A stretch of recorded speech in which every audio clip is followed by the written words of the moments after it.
Well, we're back again. The Fargonauts boys are back, and we're watching. Fargonauts? We're watching episode 3. Is this episode 3 of Uzumaki? Yes.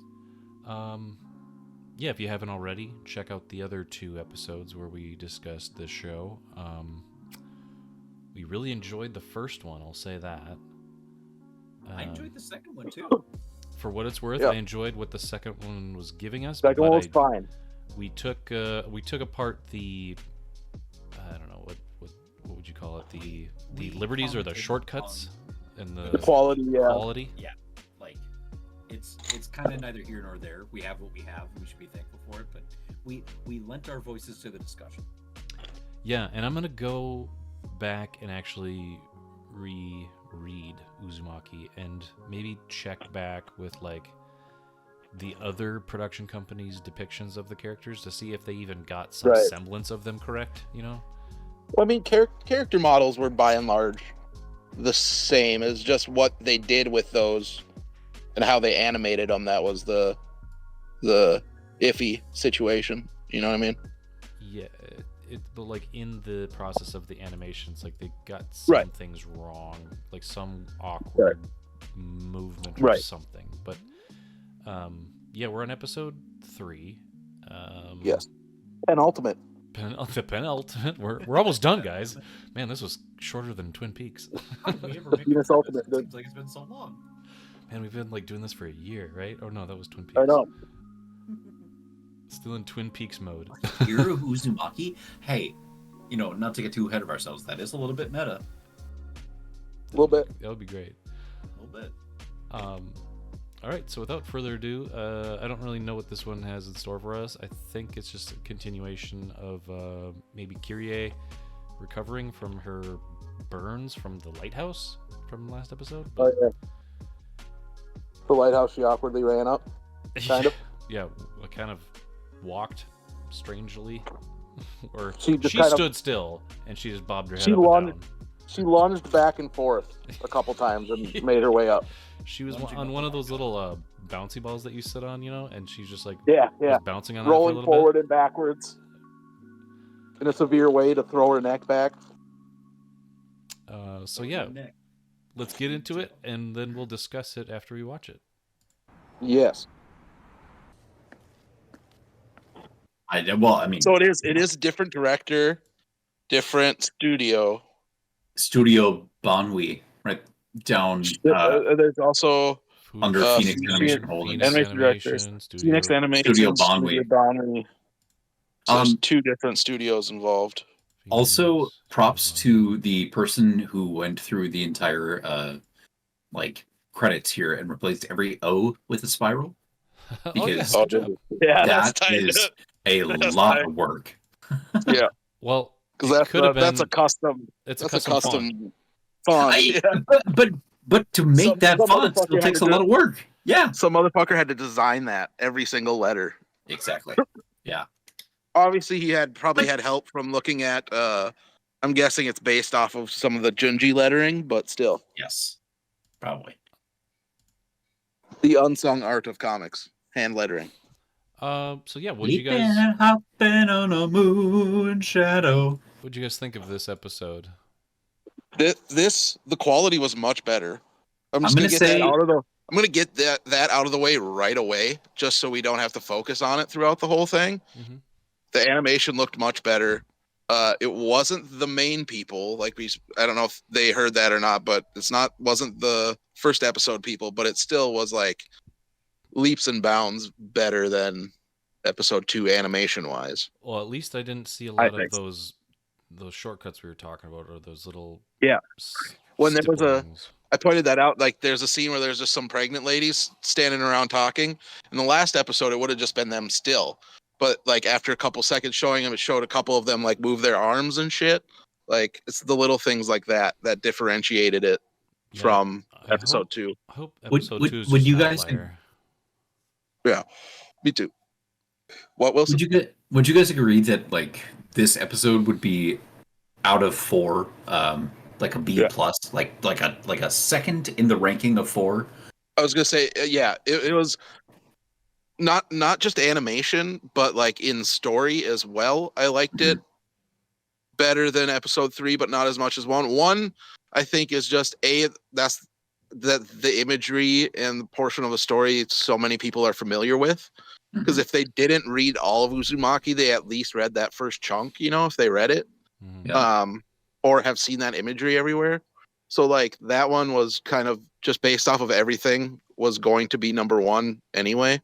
But like this is in story and in animation, I'd put it as second for sure. Because I think I like the story and the way the story moved, and the pace of it better in this episode than in the previous.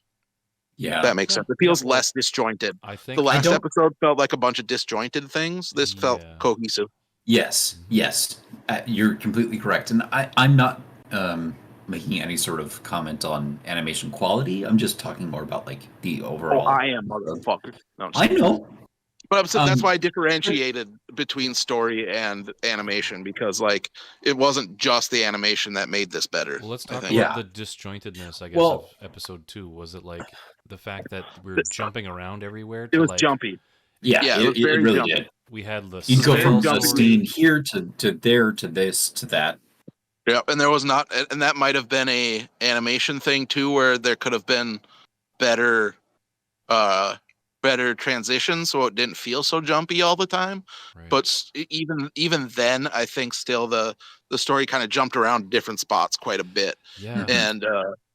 And where this one was kind of telling one central thing with Kyrie and what she's doing in this specific episode, it feels like it's more not streamlined, but more focused, I should say. What helped it was that it stayed in one setting, the hospital, which kind of lent it the hospital, and you had the house. That was it. That helped. Where in the second episode we had those 2 lovers. A lot of different spots. Yeah, a lot of different locations. The school. There's a lot. There's various outdoor locations. The beach, the water, there's the guy stomping on the eggs, the snail eggs, and then like the snail lovers like entwining, like the 2 boys became snails. It is like an almost like exponential increase of like how quickly we're moving from introduction of mystery or new element to the resolution of that thing. Where in this episode, it literally goes from like scene to scene where it's like there used to be much more setup of like this scene plays out, and we're wondering how the spirals or how the weirdness will come into it. But it just literally goes from weirdness to weirdness. And so this third episode feels much more like there's no drawing back of the curtain. The curtain's gone. It's completely gone. And we're just immersed in this world now that is like and when the Jack in the Box guy comes back at the end. Oh yeah. That's Jonathan in the box. That's such a major callback that it really does feel like a big way of like tying together the elements early on to what's happening familiar now. elements in the beginning. Yeah. Like, so, and I wonder how much of the disjointedness of the last episode, or like why this felt different than episode 2, because like episode 1 is very much like you were saying, the introduction of this like mystery coming in. The job of episode 2 and what that part in the story is showing how it spreads across town, right? Mm-hmm. So that might be why it feels so jumpy, and just because that the whole episode is showing how it is going throughout the town, while this one now it's there and everybody's dealing with the various ramifications of that, right? So episode 2 was all of this like kind of what you could have done as an like in a movie you do as like an expositional like montage of what's going on, you know what I mean? That was a played out chapter in this, which I think because of that and its job, that it also played into why it was so jumpy. And you know what I mean? It felt different, felt what I'd really all like over to the do place. is maybe try to not being like episode 2 if we could. What's that? What was that? What would you take away from episode 2 to make it more streamlined? Because from episode 1 we ended on like the last shot was over narration saying like things are about to get kind of strange. Was And, it So like and the it was funeral it as the was last the scene it of was the swirling skies and all no, that? it was the lighthouse. The no, it was, lighthouse was the yeah, the lighthouse. last image of Okay. the first episode, and then we should carry over into like the mystery of the lighthouse because that's Yeah. a prevailing like motif throughout this whole series. Because at Uh, night the lighthouse turns on and it flips a switch on these pregnant ladies. It flips a switch on like Jack in the Box Right. jumping out. It changes people. It turns people here's into I horn here's monsters. another way that I've kind of broken down the episodes themselves is if Eric kind of put it succinctly in this conversation we're having tonight of if this episode was Kirie's episode, then episode 1 was Shuichi's of introducing like his Yeah. dad and things like that, like getting the ball rolling. Episode 2 was the worlds episode, like the world building, just like all these disparate stories coming together to build more of the world around. And now episode 3 is Kirie's episode. So mm, I think that yeah, there is like a even what you're talking about, Tyler, is there is like a and maybe it doesn't match up with what the timeline of events are in the book, but it is kind of like laying out this thread to follow Right. somehow. And so you and Tyler, your question of like what would you do to streamline it? Like Wilson was saying, like your A B story is whether it's episode 1, it's your A story seems to be Shuichi, and your B story seems to be Kirie. Then you kind of follow her through the town, kind of in that shit, in episode 2, and then episode 3, she's the A story, Shuichi's the B story, and then you've got the stuff happening around them. To me, the important parts in episode 2 of what stick out to me is the A B plot that you have to follow of those two, right? Of Kirie and Shuichi. Her hair and Yep. Shuichi And has to then cut it off. so like that storyline, and then the storyline of the couple, Mhm. right? And then that's your like C storyline, and then the stinger or the emphasis at the end with closing it up with the lighthouse. Like those are the 3 things I take away as most important from that story.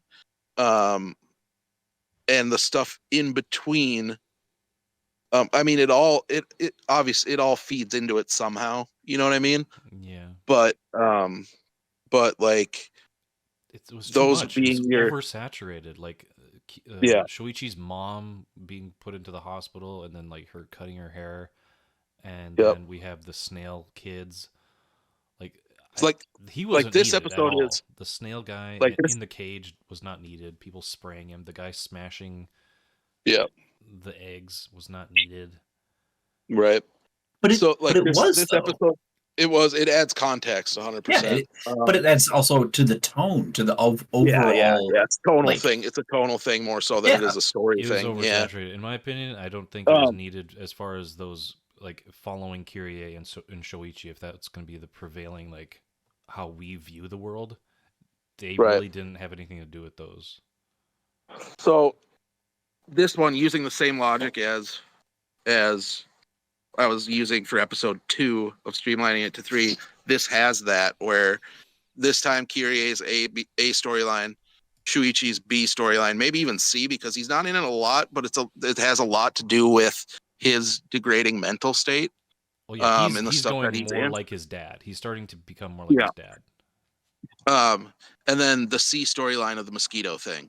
You know what I mean? And I guess you could put the typhoon was just at the end, so that's not that important. They But kinda like laid the seeds for the whole mosquito thing with there being the mosquito coils in episode 1.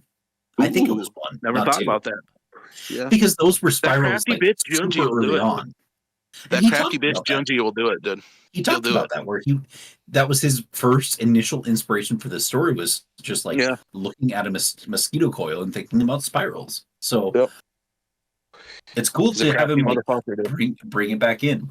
But again, I'd have to like whoever rereads this first, let all of us know if there's like a huge like a pretty substantial differentiation in the timeline of things in the story. If like Right. the pregnant women things happens before this or that or like whatever, because Yeah. Oh, keep going. Sorry. it's just when they go into the houses, it does feel like kind of like a split, like a Right. like a new chapter in a manga where it's like Right. we finished the last one into the new one, and I want to know how things could more cohesively fill these 4 episodes. Right. Because because it is very much, and it may be the benefit, or it may be one of the negatives, depending on how you see it, of trying to do something as a straight up adaptation, like as straight up of an adaptation as you could be, because obviously the shit is written in chapters and chunks and published as such. So like it could feel that way because that's what it was in the manga. You know what I mean? Yeah. Well, it's like if it was done in the manga style, they would be. I would like to see them kind of in that same vignette style where they're really quick, isolated stories, and you just Right. next episode is just isolated to something like a new concept, or like just the pregnant lady story, or just the lover's story, things Right. like that. Just the snails, just this, just that, just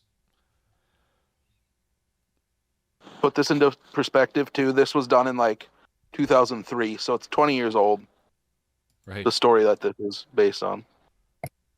Yeah. I know that there was a comment on our first video, I think, or second, about like us mixing up this being referenced in World of Horror, vice versa. And I think Yeah. what we were trying to say is that World of Horror was hugely inspired by Junjiito, and it's like Yes. 100%. on Oh, their yeah. sleeves, I mean, 1,000,000%. I think in our playthrough of that, we kind of talked about how this was this game was it was heavily influenced by Junji Ito. I think maybe we I don't know, worded things, but that's not what we meant. Yes. No. Yeah. Oh, actually, in this frame right here, why is that hand disappearing into the abdomen there? Good point. Let me see.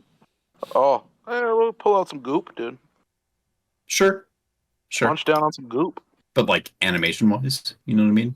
Mm-hmm, mm-hmm, mm-hmm. Uh, completely separate from that. Sorry. It is, like you said, Eric, it's about 20 years separated from when this was originally introduced into the like pop culture lexicon. And Yep. if it's now getting a HBO adaptation, etc., if this type of horror influences people out there who are making more mainstream horror right now, I'd be kind of curious to see how that shakes out, because Right. that's happened. Like we had a fucking Five Nights at Freddy's movie. Like Right. some of this stuff permeates through, whether it's through direct adaptations or just influence. Influence. And Yeah. like, who might be influenced by these stories that they didn't know that Junji Ito existed, and they go and they read all of his library and they adapt that into their catalog of how they communicate stories. I Right. want to see that. So I'm just looking at the manga breakdown of Uzumaki, and it looks like it was 19 chapters total. So far, we've done 12. Huh. I assume 12 because so we've done roughly four per episode, roughly. That kind of makes sense, though. Yeah. Chapter 1 is the Spiral Obsession Part 1. Chapter 2 is Spiral Obsession Part 2. 3 is the Scar, the Firing Effect. Twisted Souls. I think Twisted Souls is probably the funeral, you know what I mean? The crematorium thing. Is it or is it the That's That like or the lovers. carrying into the snails on the beach. Because chapter 6 is Medusa, which is the hair thing. Whoa. Okay. Yeah, and then 7's Jack in the Box. 8 is the snail. 9 is the black lighthouse. 9 is the black lighthouse. So episode 3 took us through, or episode 2 took us through volume 9. Yeah. Or Wow. chapter 9. Chapter 9. Sorry, chapter 9. Because keep in mind, they're probably like 16 pages a chapter, maybe. And then chapter 10 is mosquitoes. Chapter 11 is the umbilical, and chapter 12 is the storm, which I think is what we got tonight. Yep. Wow. And then, yeah, the remaining are called the house, butterflies, chaos, erosion, escape, the labyrinth, and completion. Those are the remaining chapters. So they have to cover 7 in the last, Wow. or they have to cover, 7 in the last episode. I thought. Wait. You said there was 20 or 19 total 19. Yeah. chapters. 19, Oh. and we're through 12. Yeah. I think chapter 12 was the storm, unless we got chapter 13 the house also, but I don't think we did. Didn't we though? Because they were in. Well, the house could be without that guy knowing that was that would have horny. been- Okay, so yeah, Yeah, so we that's what probably I'm went through the saying. house. Yeah. So we got 14 through 19 left. Six chapters. That's not bad. Not at all. Like if it was 21, 3 per. Yeah.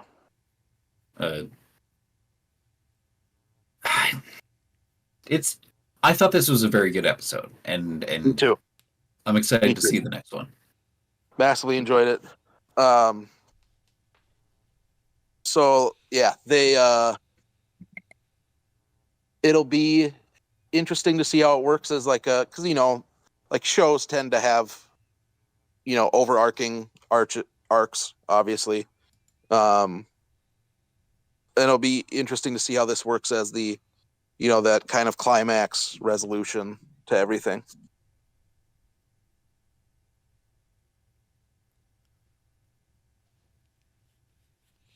No, sorry. Yeah. I would suggest people if people have continued watching the show, I mean, with that drastic fall off from 2, who knows who's sticking around really. Yeah. But This is I mean, it's only worth 4, it. so I was going to watch them no matter what. I'm glad I get to watch them with you guys so we can kind of discuss, Yeah. what we see from each one week by week. But yeah, I would suggest rereading some of Junji's stuff. And Yeah. probably Uzumaki, because that's the most well-known of his works right now. So Go to your local manga dealer. I'm sure they all have big Junji sections. Mm-hmm. Or even comic shops. Oh yeah, that's why I just said manga dealer, because I was like, I'd rather you go to comic shops, but I understand that's not a thing for some people. So Yeah, wherever absolutely. you get manga, try going local first, and then Then go hit up as you Barnes can. and But Nobles. yeah, I also we've been talking. I talked about it last time, and we might watch it, but look out for his episode of the Japanese Netflix series Monben. That's really great. You see a little insight into him, and as I was just telling the boys earlier, he has a book that is just coming out as of today. It is called Uncanny: The Origin of Fear, and it is a part memoir, part kind of look into horror manga and stuff. So definitely go to your local book dealer to find that as well. I'm sure a lot of your local comic shops will have it too, because I know mine does. So check that out. There's something about Japanese horror, and just, I mean, I thought about So this. spooky. I thought about this just today, and I've been thinking about it for a while. But like, ever since the dawn of sharing media, people have always wanted to create that sense of dread or horror, Mm-hmm. And so, like, the first movies that were really powerful back in the day, with audio and music accompanying visuals and stuff like that, Yep. like we were talking about Frankenstein. And Yep. it's been an ongoing, fad, or like in fashion, to kind of capture that same vibe and essence of a existential dread, or just a moody vibe, or just some strange atmosphere. And I think Junji, and you could correct me So if I'm great at it. wrong, Eric. Yeah, he's a master at conveying that kind of sense of dread in a Yep. in visual form, as a manga or a comic. Well, he's a for as like arresting and like visceral and spooky as some of his imagery is. It's he is incredibly marketable and like quote unquote mainstream, um which for Right. something like that is rare. Like I said, outside of your big your big shonen manga and your big current fad has an anime out, um like outside of those things, he is like the top selling dude. Like outside of those, like he is the dude outside of that. Right. He's definitely the most famous horror mangaka. You know what I mean? Hmm. Like in Japan, you might have people. You'll have people who say Umez, who's like a classic dude, but like who Junji's like, that's his bread and butter, loves that shit. But like globally, it's Junji. You know what I mean? Like I challenge your average Joe to name like another one. You know what I mean? It's it's so it's like he is, for whatever reason, I think it just is how arresting his imagery is, why he's so And uh he doesn't rely too marketable. much on gore. Well, it's Like, no, it's not gore as in like blood and guts and stuff. no. There's that, but There it's can be, minimal. It's and it's there's a lot that of juice. There's a lot of goops. There's goops sometimes. He there's does get goop, goopy. but the And, uncanniness, and I think he's yeah. using that word perfectly, because it's that uncanny, like you're Yep. seeing figures in his distorted drawings, like his distorted Yep. versions of a character, and it's that uncanniness that you're not seeing the Yeah. actual person, but you're seeing a semblance of them, Good. which is by And it far strikes a chord. a Well, better marketable horror sensation than w- when people Like nowadays just decide to, I'm it, gonna make a scary movie, but it's gonna be blood and guts, and that's it. yeah, it is incredibly like outside of this one instance, like hard for me to get scared by someone's drawing. You know what I mean? Or to like feel like uneasy. You know. Mm. And he did it specifically with the strip. I think it's called The Model. The model in that fucking chills me to the bone for some reason. Mm.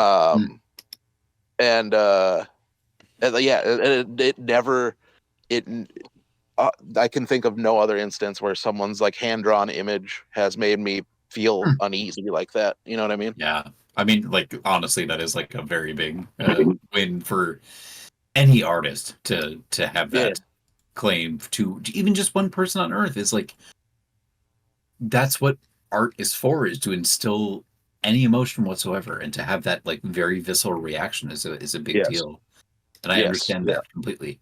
uh yeah, I mean, he one thing that I think he touches upon that not a lot of other horror artists, whether they be literary, visual, whatever it Yep. is like the idea of the call of the void, which is like Uh, the yeah. choice of self-destruction. Like you're standing, uh, you know, on the edge of a cliff, and there's just a 0.1% chance, or like part of you that is like throw yourself over. That Right. stare long enough into the abyss, and the abyss looks back, kind of thing. Like Yeah. there, It's a that human. Lovecraftian shit that he's able to work in Yeah, incredibly there's well. there is like a human part of the human psyche that we drive ourselves to destruction, whether it's through war, smoking, drinking, Right. uh, whatever it is. And it's just like he really does lean into that. I don't think a lot of other people do. Going back to something Tyler said earlier, Tyler, you were talking about how like the tone and the mood of things like the Universal Monsters shit and like this, and how that gives you that kind of feeling. It all comes back to something we were talking about maybe before we were recording of the whole of like lighting, like how like I was saying, Mike Mignola is the master of black and white and using black and white as colors. And that it's entirely, if you look at the Universal Monsters shit, if you look at Mike Mignola, you look at Junjiito, they're all very different, disparate things that hold a connection in horror. But like you look at them, like the lighting is what really, like how the faces are lit in those Universal Monsters. You get the uplit shit, you get the, like, you know what I mean, casting deep shadows on stuff. Yeah. And like in comics you see it with dudes just fucking just sling the ink like a motherfucker, and Junji's one of those dudes where so much of his lighting, you can point to so many shots on the episode tonight where some of the only things that are different about people is they like the lighting on like creating dark shadows on their eyes or on their whatever to give them, you know what I mean, there's a lot of that in this, and it's a quote unquote simple way of conveying tone. It's hard to master and make work, but naturally, but like he can do it. And he's another dude that I put up there with Mignola and fucking Bernie Wrightson and shit, as dudes who just like throw ink around so hard that just conveys such a dark tone without even having to have story content, you know what I mean? Just by how you light a thing, it gives the whole thing tone, you know? Yeah, and you're correct with that. With making a horror movie, and probably back then they didn't really. Who knows if they called them just like a horror. Lighting genre. was a special effect, dude. Yeah, You know what I mean? yeah, Outside of just for like real. now, it's a lot of times it's just utilitarian. It's because we need to light this so it looks natural, it looks right. This was lighting used as a special effect to convey, you know, some otherness, some otherworldliness, some, you know what I mean? Convey tone. Yeah, and just look back at those either Dracula or the Frankenstein movie. Like you look at like Yep. lightning, they just use Yep. flashes, they use candles, they use fire. Like they use fire to amazing degree in Frankenstein when they burn the windmill. Yep. Mhm. Just that set piece of burning a windmill like is so iconic, and just So that being there is a concept in like mathematics called the Mandelbrot set, Oh, dude, I had one of those for supper last night. where it's like Mandelbrot? it's a visual thing where it's a picture that you can like it's kind of like a Tool album cover where it's like this fractal Oh, yeah. color thing, and you can zoom in and in infinitely into this image, and there will always be more and more detail to discover. Yeah. But if you express it mathematically, it's basically like, C. Golden ratio stuff.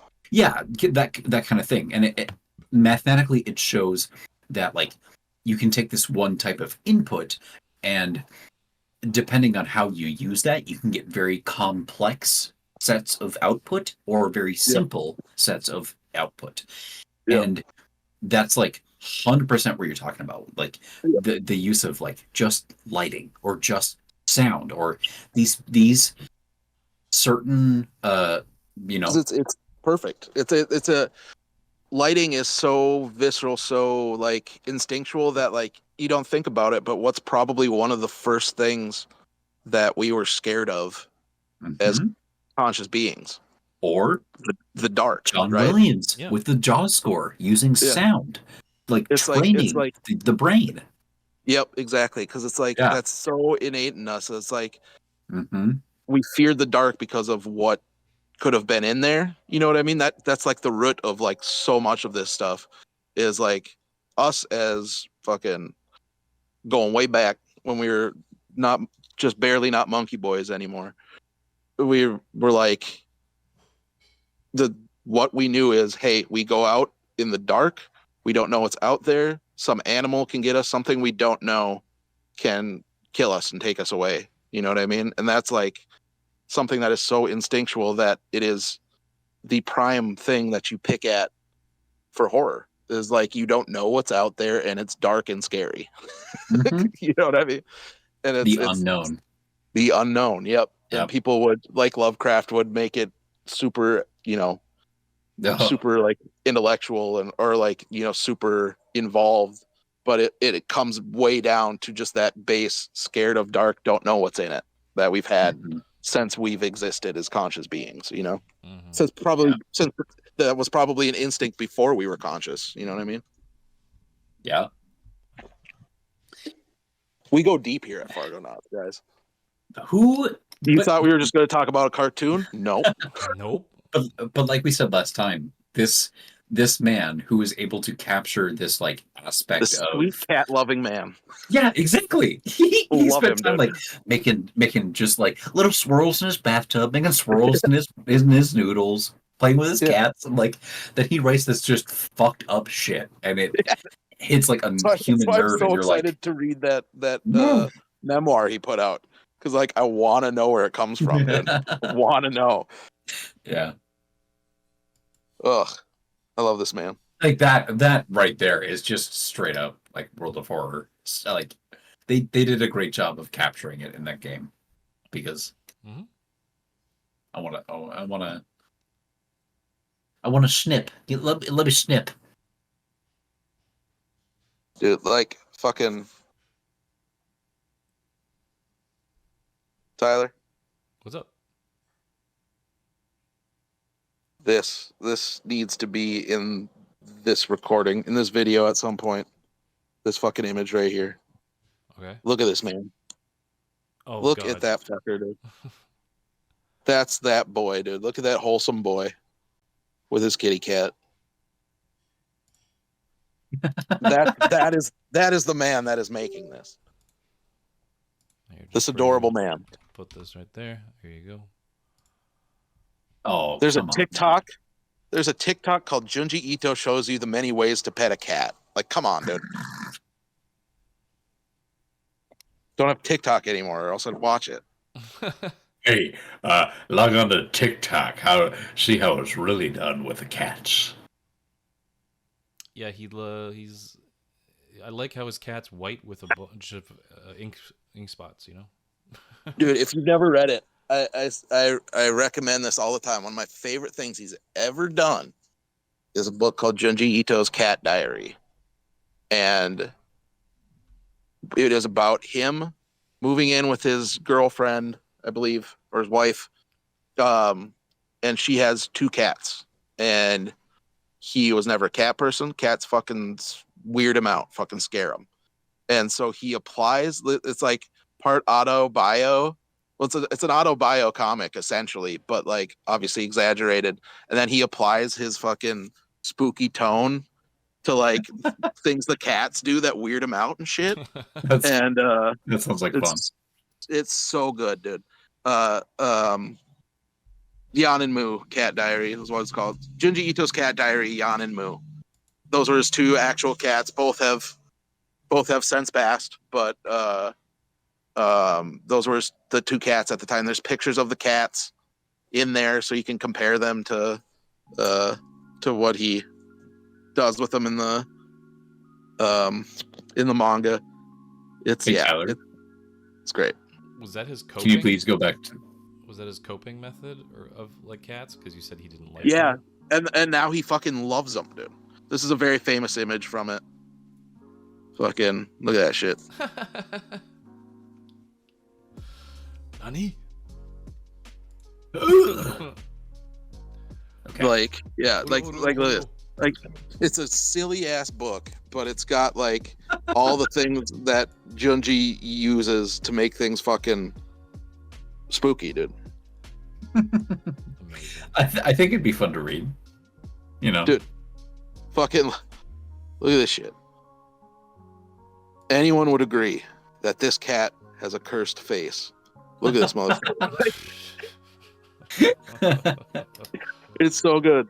So yeah, I Mr. always Ginges.